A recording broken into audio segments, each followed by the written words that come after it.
And today I'm going to share that with you why and how 2026 may be the perfect opportunity for new build construction.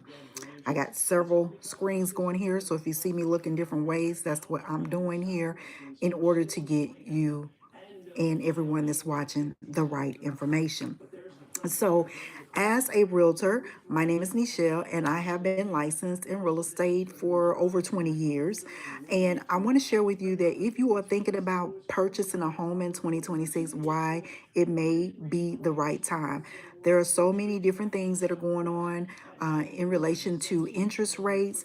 There's a lot of things going on to whether or not it's a good time to buy. The 50-year mortgage has been strung across many people's screen as well. And I'm just going to give a brief synopsis why I personally don't think a 50-year mortgage is the best alternative for purchasing a home. First and foremost, 50 years is a long time. 30 years is a long time, which is typically the standard amount of time that most people get mortgages. They also have 15-year, I've seen 10-year, and I've actually seen 5-year as well. That's been a long time ago. But the standard mortgage is about 30 years, and most people still don't never pay. I've rarely seen people pay the 30-year off unless they double up their payments, because you can do that to pay off your mortgage. But if you have been scrolling Zillow thinking homes are unaffordable, which they still are. The median price, what we're seeing nationwide, is between about 150,000 to about 400,000. And again, it just depends on where you are located. I need you to understand that building a home may be a better alternative. The reason why is because builders help buyers all the time.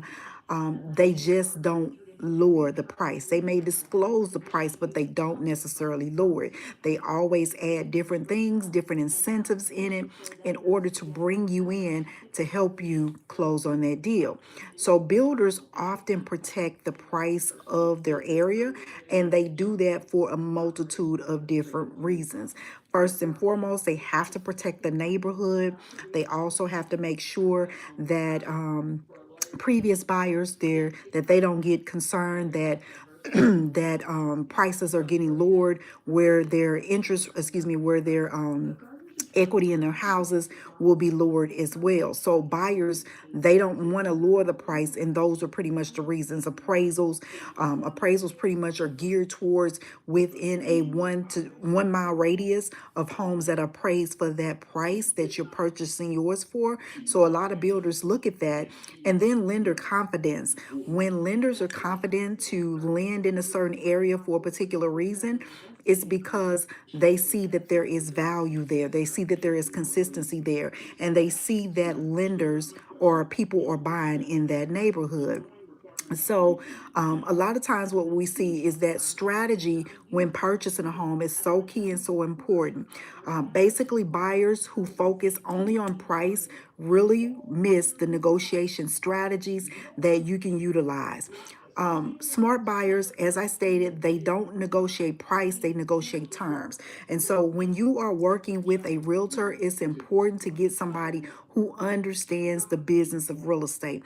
And you can understand the business of real estate from a multitude of different ways. If you are working with a first time buyer, there are some things that you need to make certain of that they understand as well, because buying a house is an investment. It's one of the most stressful investments that most people have seen or encumber outside of other life events that they take as well.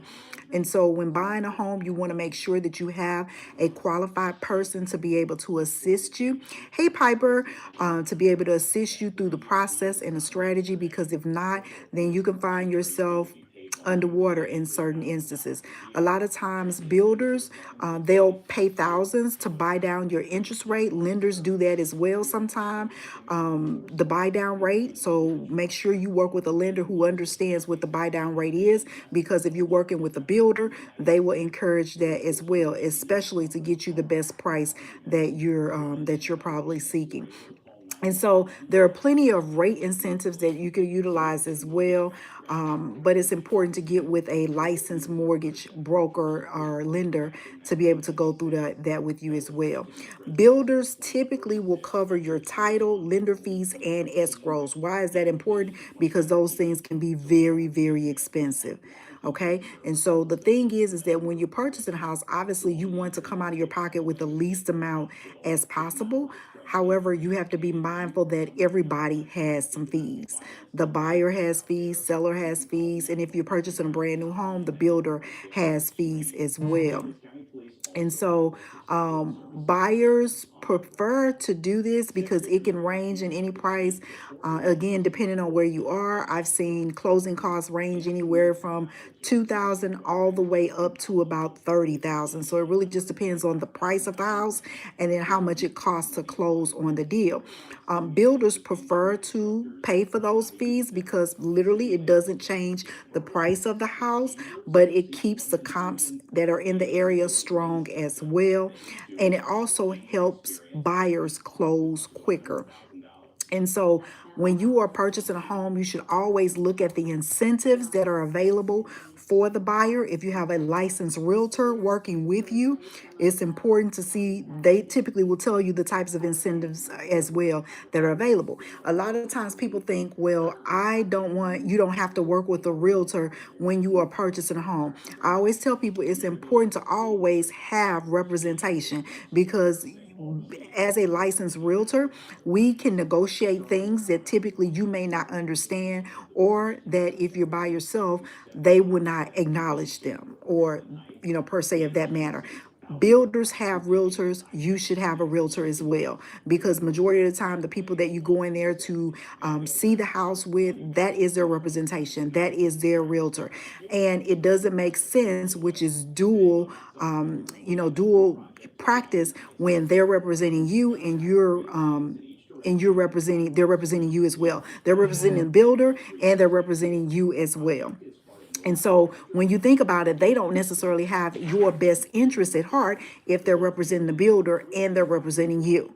And so keep that in mind. Dual agency is a thing. It's not illegal. A lot of people practice that, but how effective is it if the builder is representing you and representing themselves? Okay.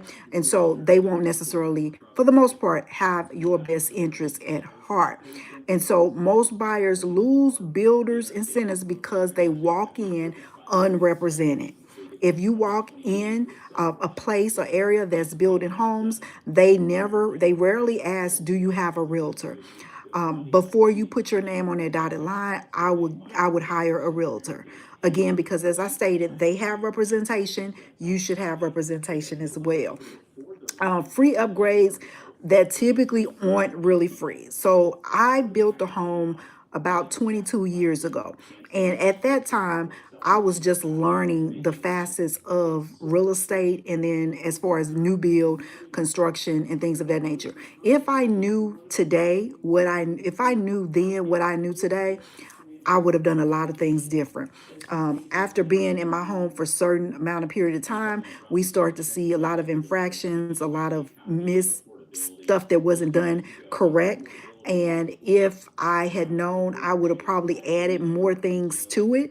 And instead of just getting the basic, a lot of times we go in again and look at price and we get the basic of the basic. Well, when you get the basic of the basic, that basic of the basic is going to wear just like anything that you would over time. However, if you are consistently looking at price, you're probably that's not a good idea, as I mentioned. And so a lot of times people think appliances come with that. Builders add that in, blinds and fencing, center, design, different design things and that nature that you put in your house, blinds, as I mentioned. In 2026, one thing that you need to focus on is that upgrades will increase your appraisal. Upgrades in your home, even if you're not building, if you have a home that is an old dated home, upgrades always increase the value of your home.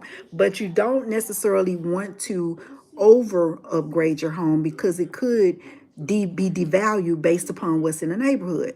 So you want to upgrade strategically. You also want to ask for upgrades when closing costs are maxed out. So if they tell you that they can't pay any more closing costs, ask about upgrades, whether it's appliances, whether it's fixtures in your home, cabinetry, countertops, anything of that nature. You always want to make sure that you ask for the upgrades. You also want to focus on permanent upgrades, as I mentioned, things that cannot be removed, like, or not easily removed, like the cabinetry, countertops, and things of that nature. Let's see.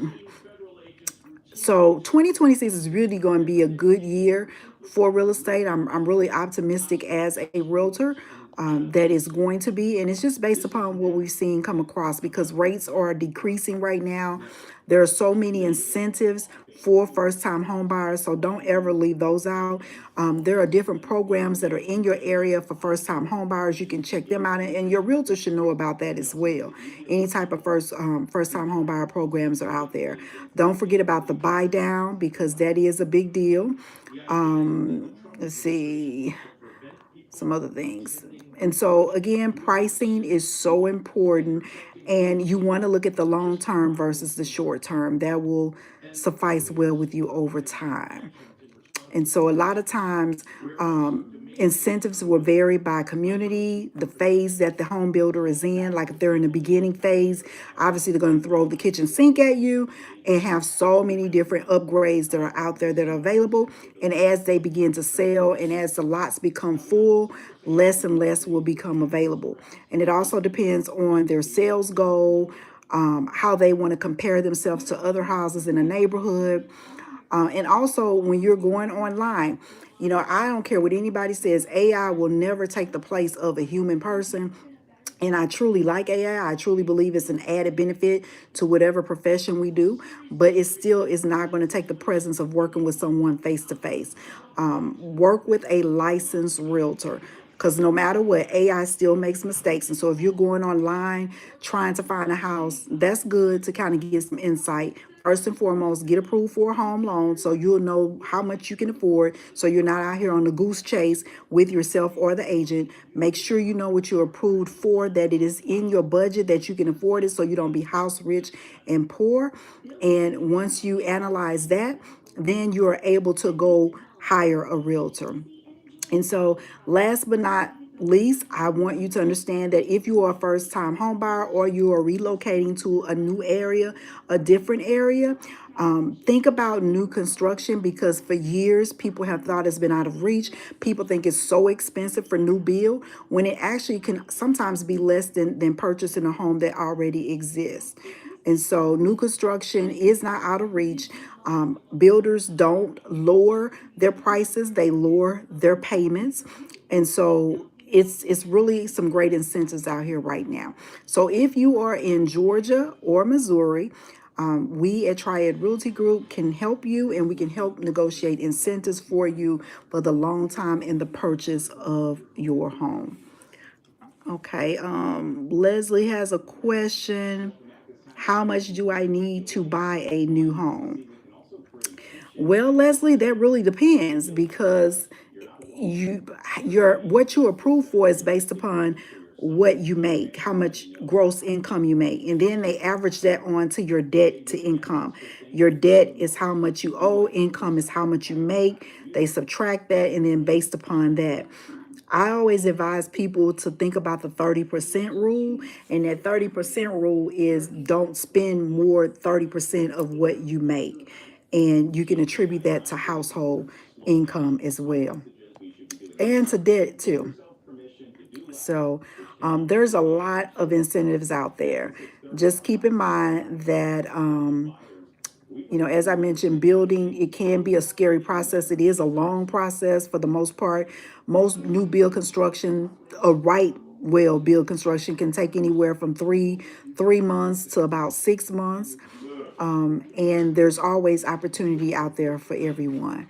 So if you got any other questions, feel free to put them down there in the comments, and I will address them accordingly. As I mentioned, I'm only licensed right now in Missouri and Georgia. And so if those questions relate to Missouri or Georgia, I'd be more than happy to assist you. If not, I can get some questions answered for you on a general perspective. So thank you for being here. I appreciate each and every one of you. Take care. If you are not a family member, go ahead and hit that subscribe button. If you want to learn more about real estate, I'm here to assist you. Blessings and peace, and make it a great day on purpose.